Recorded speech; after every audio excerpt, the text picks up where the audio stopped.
मुंबई में आज एनसीपी की अक़लियती कमेटी की अहम मीटिंग मुनक़्क़िद की गई। इस मीटिंग में एनसीपी सुप्रीमो शरद पवार भी मौजूद रहे। इस दौरान शरद पवार ने बीजेपी पर निशाना साधते हुए कहा कि आज की भाजपा सरकार समाज को बांट रही है। पवार ने कहा कि इस सरकार के हाथ में फिर इक़्तिदार देना गलत है। उन्होंने कहा कि अक़लियती फ़िरक़े के कई मसाइल हैं और इस तबके के मसाइल को हल करना ज़रूरी है।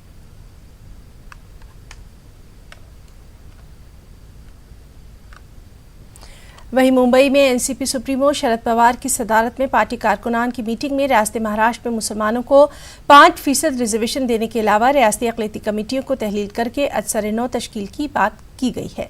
हुकूमत महाराष्ट्र में अक़लियती उमूर के वज़ीर नवाब मलिक ने कहा कि जल्द ही मुसलमानों को पसमानदगी की बुनियाद पर रिजर्वेशन फराहम करने की जानिब फिर से पेशकदमी की जाएगी। पवार साहब की हाजिरी में डिप्टी चीफ मिनिस्टर, मैं खुद, जयंत पाटिल जी और महाराष्ट्र भर के अक़लियती तबके के लोगों को बुलाया गया था। 2 घंटे बैठकर वहाँ पे चीज़ों पे डिस्कशन हुआ है और ये वादा किया गया है कि ज़्यादा से ज़्यादा बजटरी प्रोविज़न की जाएगी, नई नई स्कीमें बनाई जाएंगी, वक्फ बोर्ड के मामलों को ठीक किया जाएगा और जो रिजर्वेशन का मामला है उसे भी जल्द से जल्द हल किया जाएगा। आज कमेटी डिसॉल्व हो रही है, उसका परफॉर्मेंस चालू हो गया है, किस तरह की जो मौलाना नहीं, अभी देखिए हमने उर्दू एकेडमी और पंजाबी एकेडमी डिसॉल्व किया है। सारे डिपार्टमेंट जो भी हमारे हैं, माइनॉरिटी कमीशन पे कोई पद नहीं है तो वहाँ पे अपॉइंटमेंट जल्द करना है और जो भी कॉरपोरेशन हमारे पास है या जो भी कमेटियाँ हैं उसको पूरी तरह से नए सिरे से बनाने का काम है।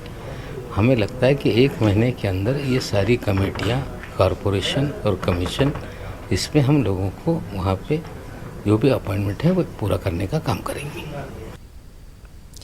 एमएनएस ने हिंदुत्व की जानिब पहला कदम बढ़ा दिया है। एमएनएस ने अपने झंडे को भगवा रंग दे दिया है। आज नए झंडे को मुतारुफ करवाया गया। इसके अलावा एमएनएस के मंच पर वीर सावरकर की तस्वीर भी रखी गई। एमएनएस के अधिवेशन की तस्वीरें मुख्तलिफ हैं। कारकुनान के सिरों पर भगवा रंग की टोपियां देखी जा रही हैं। वहीं एमएनएस चीफ ने आज अपने बेटे अमित ठाकरे को लॉन्च करके नौजवान वोटरों को पार्टी की जानिब राग़िब करने की कोशिश की। एमएनएस चीफ राज ठाकरे गोरेगांव में एक तकरीब से खिताब करने वाले हैं। वहीं बाला साहब की जयंती के मौके पर शिवसेना ख़ास अंदाज में मना रही है।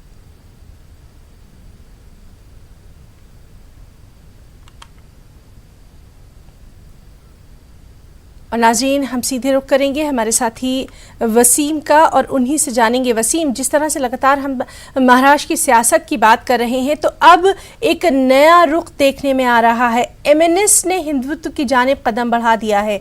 मज़ीद तफसीलात आपसे जानना चाहेंगे, आप वहाँ खुद मौजूद हैं। देखिए, सबसे पहले मैं आपको ये बताना चाहता हूँ कि मुंबई के गोरेगांव का मैं अधिवेशन जो मनसे का चल रहा है, मैं आपको नज़ारा दिखाना चाहता हूँ कि ये जो सामने जो एक झंडा दिखाई दे रहा है महाराष्ट्र नवनिर्माण सेना का, यानी कि 2006 में जब ये पार्टी बनी, अब 13 साल पूरे हो चुके हैं। इन 13 सालों के बाद पहली बार ये झंडे में बदलाव लाया गया है। पूरी तरह से इसे भगवा कलर दिया गया है। साथ ही जो एक मुद्रा बनाई गई है जो शिवाजी महाराज का प्रतीक है, जब वो किसी बड़े पत्र या डॉक्यूमेंट्स यूज़ करते थे उस दौरान वो जो महाराज थे वो मुद्रा यूज़ करते थे। उसका एक लोगो यहाँ पे साफ कर दिया गया है। जो यहाँ पे संस्कृत में कई शब्द इसमें लिखे गए हैं और उसका एक अलग अर्थ होता है कि किस तरह से महाराष्ट्र तरक्की करना है, किस तरह से ऊंचाइयों पे जाना, ऐसे कई मायने रखे जाते हैं। एक तरफ ये देखा जा रहा है तो दूसरी तरफ ये भी माना जा रहा है कि अब मनसे हिंदुत्व की तरफ बढ़ने लगी है।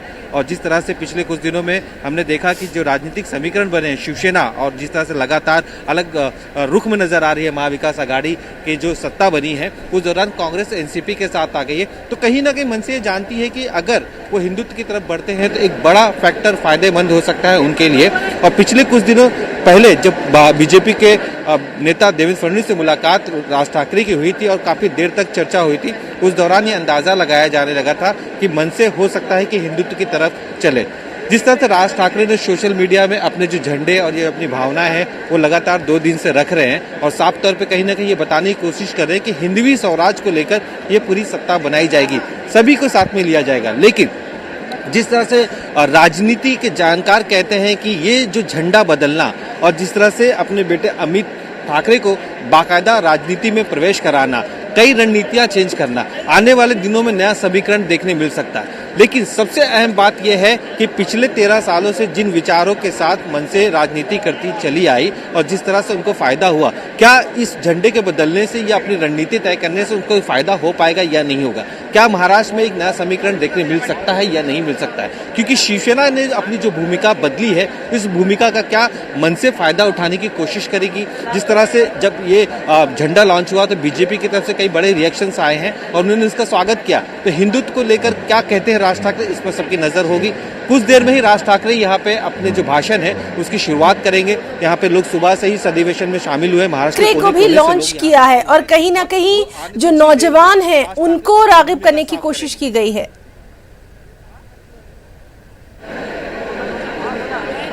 जी जरूर, देखा जाए तो मनसे में अक्सर युवाओं को आकर्षित करने के लिए सबसे बड़ी पहल की जाती है। अब मैं आपको दिखाना भी चाहूंगा, यहाँ पे काफी युवा मौजूद हैं और अमित ठाकरे को इसीलिए यहाँ पे लॉन्च भी किया गया है कि युवाओं की एक बड़ी टोली यहाँ पे बनाई जाएगी और कहीं ना कहीं एक जिस तरह से उनके नेता है वो एक कोशिश कर रहे हैं कि महाराष्ट्र में जो इनकी ताकत है वो ताकत बेहतर तरीके से लोगों तक को पहुंचे। इस तरह की पूरा प्रयास यहाँ पे दिखाने की कोशिश की जा रही है। जी वसीम, बहुत बहुत शुक्रिया आपका तमाम तर तफसीली जानकारी के लिए। तो नाज़रीन, ये थे हमारे साथी वसीम जो कि बता रहे थे कि किस तरह से एमएनएस ने हिंदुत्व की जानिब पहला कदम बढ़ा दिया है और अपने झंडे को ज़ाफ़रानी रंग में रंग दिया है। आज एक और अहम खबर आई, अफसोसनाक खबर। मारूफ नगमा निगार नुसरत बदर का मुंबई में इंतकाल हो गया। नगमा निगार नुसरत बदर के इंतकाल से अदबी और फिल्मी हलकों में गम की लहर दौड़ गई है। नुसरत बदर बशीर बदर के बेटे थे। नुसरत बदर ने फिल्म देवदास और दीगर 103 फिल्मों और एल्बम्स के लिए करीब 811 नगमे लिखे। मरहूम नुसरत बदर को 2002 में फिल्म देवदास के मशहूर गाने डोला रे डोला के लिए बेहतरीन नगमा निगारी के लिए फिल्म फेयर अवार्ड से भी नवाजा गया।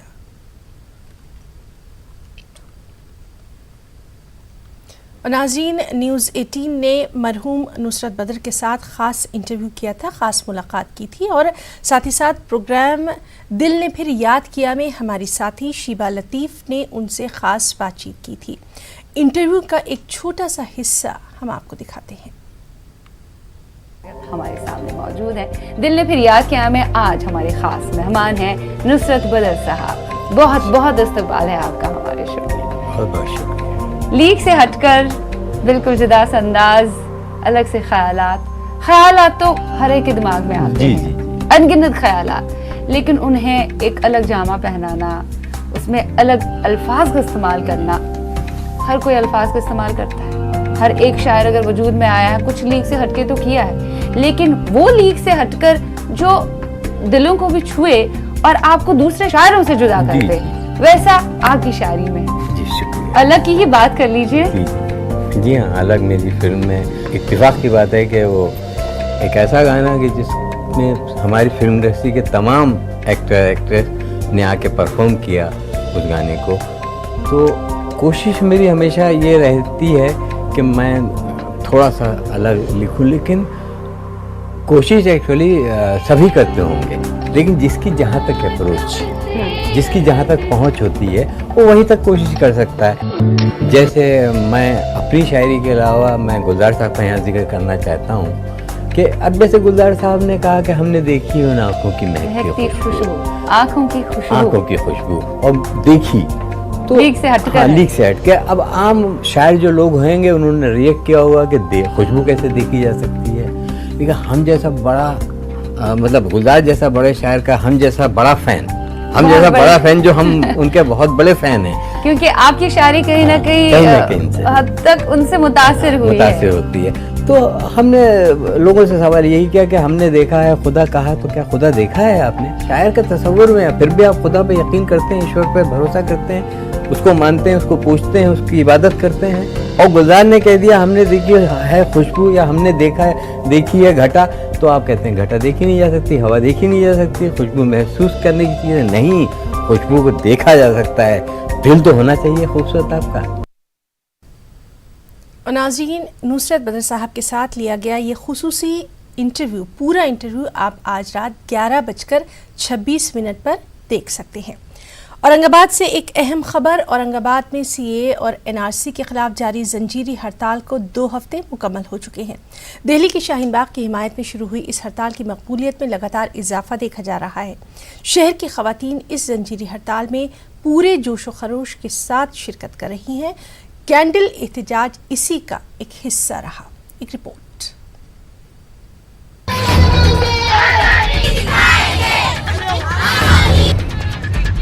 अपने मासूम बच्चों, शीरख्वार और नौनिहालों के साथ बैठी ये पर्देदार खवातीन जंजीरी हड़ताल में शिरकत करके अपनी बेदारी का अमली सबूत पेश कर रही हैं। इस एहतजाज का असर ये हो रहा है कि पूरे शहर में सीएए और एनआरसी को लेकर बरहमी का माहौल है। दिन के उजाले में खवातीन जोक दर जोक औरंगाबाद के शाहीन बाग पहुंचकर अपनी शिरकत दर्ज करा रही हैं। इन एहतजाजी खवातीन का कहना है कि वो अपनी मसरूफियात को दरकिनार करके इस एहतजाज में शिरकत कर रही हैं ताकि आने वाली नस्लों का मुस्तकबिल महफूज रहे। आप लोगों को मालूम होगा कि हमारे मुल्क के हर शहर में आज एक शाहीन बाग वजूद में आ चुके हैं और शाहीन जो यहाँ की औरतें हैं उन्होंने अपना महाज संभाल लिया है। हुकूमत को ये लगा था कि हम ये कानून जब लाएंगे तो कुछ दिन लोग धरने देंगे और फिर अपने घरों को वापस लौटेंगे, लेकिन उनके ये ख्वाब गुमान में भी नहीं था कि मुल्क की औरतें आगे का महाज संभाल लेंगी। तो जब तक कि ये सीएए वापस नहीं लिया जाता, ये काला कानून वापस नहीं लिया जाता, उस वक्त तक के हमारे खवातीन के भी इस तरह एहतजाजात होते रहेंगे। तो ये एहतजाज जो है हमारा, ये एहतजाज उस वक्त तक के जारी रहेगा जब तक कि हुकूमत ये काला कानून, ये सियाह कानून वापस नहीं लेती। औरंगाबाद के शाहीन बाग में दोपहर से लेकर सूरज गुरूब होने तक खवातीन का इज़्दिहाम लगा रहता है। इनकलाबी नारे और आज़ादी के नारों की गूंज हर तरफ सुनाई देती है। मोदी हुकूमत की पॉलिसियों पर नुक्ताचीनी एहतजाज का मामूल बन चुका है। इसी तरह खवातीन ने शमे रोशन करके मुल्क में अमन व अमान की बरकरारी और सलामती का पैगाम दिया।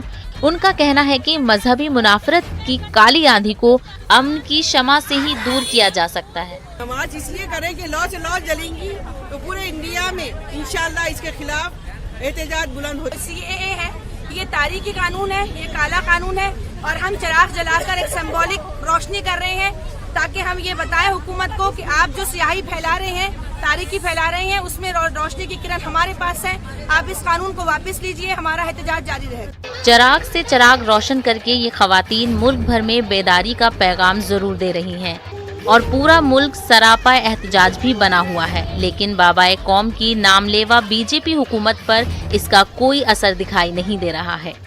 न्यूज़ 18 उर्दू के लिए औरंगाबाद से अजरुद्दीन की रिपोर्ट।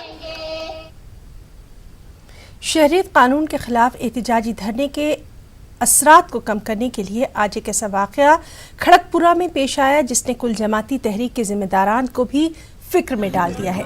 चंद नामालूम गैर मुस्लिम खवातीन मुस्लिम बस्तियों में घर घर जाकर लोगों से मुलाकात कर रही हैं। खुद को बेचने वाली बताकर यानी सेल्स गर्ल बताकर घर के अफराद के बारे में मालूमात हासिल करने की कोशिश कर रही हैं। ये खवातीन घर के अफराद, उनकी उम्रें, उनके मोबाइल नंबर और आधार कार्ड तक तलब कर रही हैं।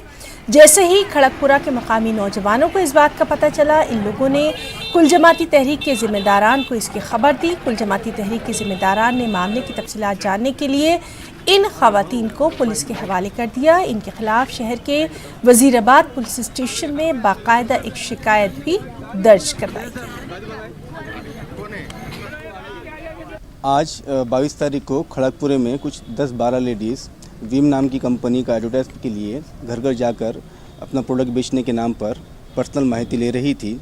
जब ये बात मोहल्ले वालों को मालूम हुई तो मोहल्ले वालों ने वो लोगों को रुकाकर विचार पूछ किया, जिसमें ये मालूम हुआ कि 8-10 लोग जो ख़ासतौर पे कंपनी से थे वो आ रहे थे, घर की इन्फॉर्मेशन ले रहे थे, उनका जीपीएस लोकेशन के हिसाब से घर कहाँ पर है, घर में कितने व्यक्ति हैं, नाम क्या है और जन्म दिनांक क्या है। इस तरह से वो लोग इन्फॉर्मेशन ले रहे थे। उनके साथ में और एक व्यक्ति था जो पैड के ऊपर, कागज़ के ऊपर पूरी इन्फॉर्मेशन ले रहा था। तो जिस तरह से आप लोगों को पता ही होगा कि एनपीआर और एनआरसी के नाम पर गवर्नमेंट अपना पर्सनल डाटा लेने वाली है और नांदेड़ के अंदर कुल जमाती तहरीक का ये ऐलान है कि किसी भी प्रकार की इन्फॉर्मेशन और माहिती हमको किसी को भी नहीं देना है। अकोला में कच्ची मेमन जमात की जानिब से खवातीन को खुद कफील बनाने की कोशिश की गई। खदान इलाके में 200 से ज़्यादा खवातीन को सिलाई और डिज़ाइन की तरबियत दी गई। लगातार 5 महीनों की ट्रेनिंग के बाद इन खवातीन को डिप्टी कलेक्टर संजय खड़से के हाथों बाकायदा सर्टिफिकेट से भी नवाजा गया। हमने 6 सेंटर पूरे इंडिया में हमने सोचा है कि ऐसे सेंटर बने। पहला सेंटर हमने शुरुआत किया अकोला से। स्लम एरिया में जो औरतें, गरीब औरतें हैं और समझ लीजिए कि कोई उनके शौहर कमाते हैं या शौहर नहीं है और घर का खर्च बहुत मुश्किल से निकालती हैं, उनको ऐसा हुनर सिखाना ताकि वो महीने का 10-15 हज़ार रुपया उस हुनर से कमा। और अब खास बात कर्नाटक की खबरें। सबसे पहले सुर्खियां। सीएए के खिलाफ एहतजाजों का सिलसिला रहेगा जारी। बेंगलुरु में जमीयतुल उलमा अरशद मदनी ग्रुप का ऐलान।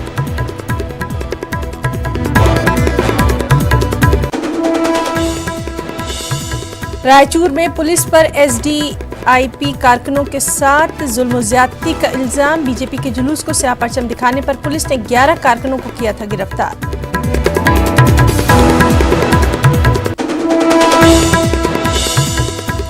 कर्नाटक में बीजेपी अक़लियती मोर्चे के लीडरों के भी अच्छे दिन। हज कमेटी के बाद जिला वक्फ मुशावरती कमेटियों की तश्कील। कमेटी के लिए बीटी नज़ीर पाशा चेयरमैन नामजद।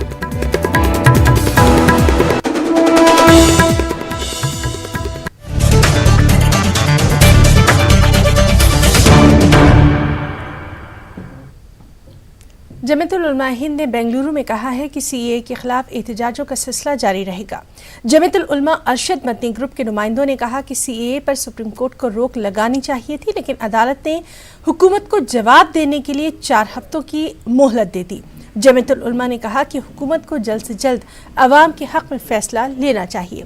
जमीयतुल उलमा हिंद 26 जनवरी को यौम जमहूरिया के मौके पर बेंगलुरु के कुद्दूस साहब ईदगाह में इजलास आम मुनक़िद करने वाली है। इस इजलास आम से मौलाना सैयद अरशद मदनी खिताब करेंगे। जो अक़लियत हैं उनको नुकसान पहुँचने का अंदेशा है, इसलिए हर एक जो है इसका फ़िक्रमंद है। अक़लियतों को अगर नुकसान पहुँचता है तो यकीनन अक्सरियत को भी नुकसान पहुँचेगा और ये मुल्क का नुकसान होगा।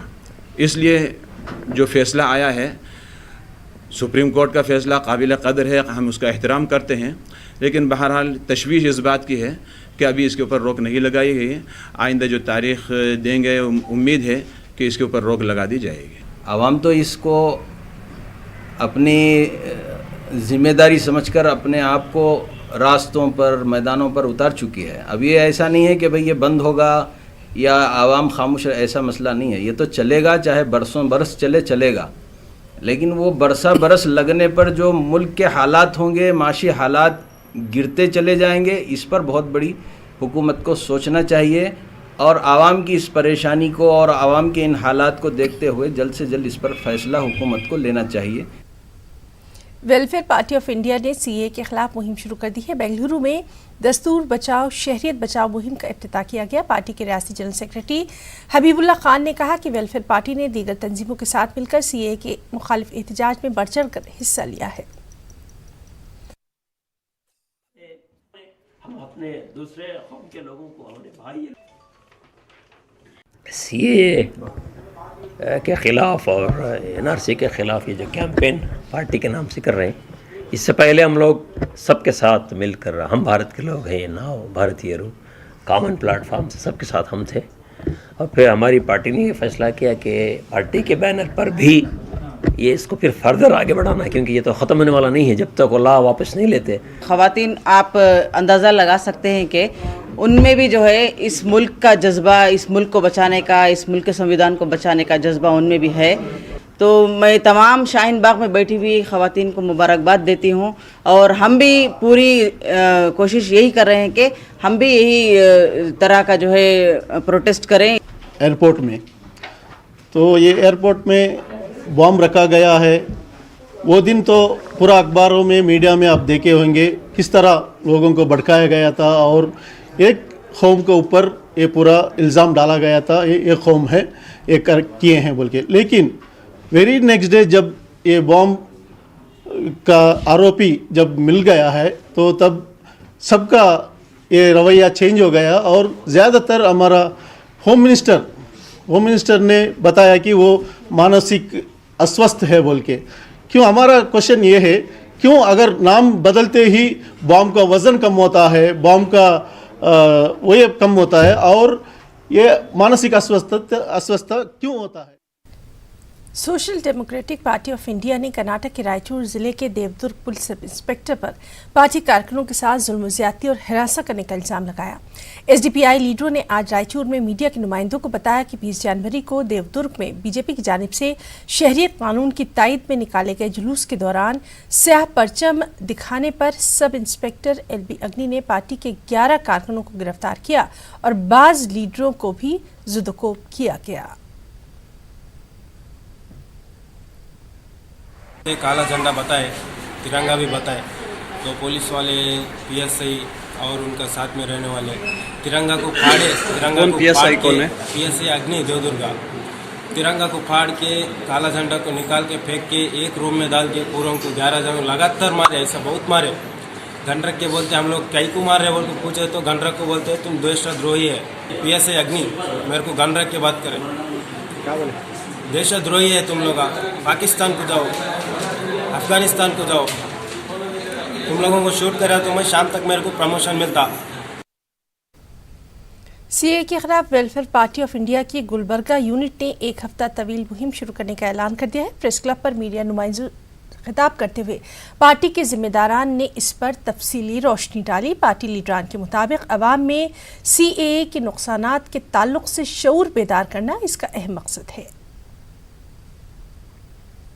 23 जनवरी को हमारा कैंपेन लॉन्च हुआ है। उसके बाद हमारा यहाँ पे पोस्टर रिलीज़ किया गया है कैंपेन का। उसके बाद 26 जनवरी को फ्लैग होस्टिंग के बाद प्रियम्बल पढ़ा जाएगा ताकि उसमें सबको पता चले कि कॉन्स्टिट्यूशन में क्या है। और उसके बाद आर्टिकल 14 और 15, 21 के ताल्लुक से मालूमात हासिल किए जाएंगे। उसके बाद लोगों को ये बताया जाएगा कि ये एंटी कॉन्स्टिट्यूशन कैसे है। उसके बाद 26 जनवरी को शाम में हमारा कैंडल मार्च निकाला जा रहा है सुपरमार्केट से लेके जगत सर्कल तक। उसके बाद 29 को मिसबा चौक पे एक पब्लिक मीटिंग रखी गई है इस ताल्लुक से। और 30 जनवरी को जो महात्मा गांधी का असैसिनेशन दिन है, उस दिन गांधी के मुजस्मे के सामने हम एक दिन का सत्याग्रह रखे हैं। कर्नाटक में बीजेपी हुकूमत के इक़्तिदार में आने के बाद पार्टी के अक़लियती मोर्चे के लीडरों को ओहदे दिए जा रहे हैं। बीजेपी अक़लियती मोर्चे के रियासती नायब सदर बीटी नज़ीर पाशा को बेंगलुरु वक्फ एडवाइजरी कमेटी का चेयरमैन नामजद किया गया है। बीटी नज़ीर पाशा ने कमेटी के दीगर अरकान के साथ अपने ओहदे का जायज़ा लिया। ज़िला वक्फ ऑफिसर फौजिया की मौजूदगी में नज़ीर पाशा ने अपने ओहदे का जायज़ा लिया। रियासती वक्फ बोर्ड ने 3 साल की मुद्दत के लिए 21 अरकान पर मुश्तमिल ज़िला वक्फ मुशावरती कमेटी तश्कील दी है। तकरीबन तमाम अरकान का ताल्लुक बीजेपी अक़लियती मोर्चे से है। वाज़ेह है कि रियासती हुकूमत ने नई हज कमेटी में भी अक़लियती मोर्चे के लीडरों को नुमाइंदगी दी है। इस मौके पर नज़ीर पाशा ने वक्फ इमलाक के तहफ़्फ़ुज़ और तरक्की का अवाम को भरोसा दिलाया। ये अहदा मिला है, ये मेरी 28 इयर्स की मेहनत है। आज जो अहदा दिए हैं, ये ज़िम्मेदारी बहुत बड़ी ज़िम्मेदारी है मेरे लिए और हमारे कमेटी के लिए। इस वक्फ बोर्ड का नाम रोशन करना है। और इंशाल्लाह सर का जो इंटरेक्शन हमारे साथ रहा है उसमें मालूम होता है कि उन्होंने काफ़ी कौम के वास्ते एक दर्दमंदी रखती हैं और प्रोजेक्ट्स जो वक्फ के होंगे प्रोटेक्शन का जो मसला है उन्होंने ऑलरेडी डिस्कस भी करे। जो वक्फ के प्रॉपर्टीज़ को प्रोटेक्ट करने हमें शुरुआत करेंगे कर को ऑलरेडी उन्होंने बोले। और कमेटी का टर्म 3 इयर्स का है। चेयरमैन, 2 वाइस चेयरमैन्स और बाकी मेंबर्स हैं। टोटल 21 मेंबर्स DWSC कमेटी है, बेंगलोर अर्बन। खबरों में फिलहाल इतना ही। आदाब।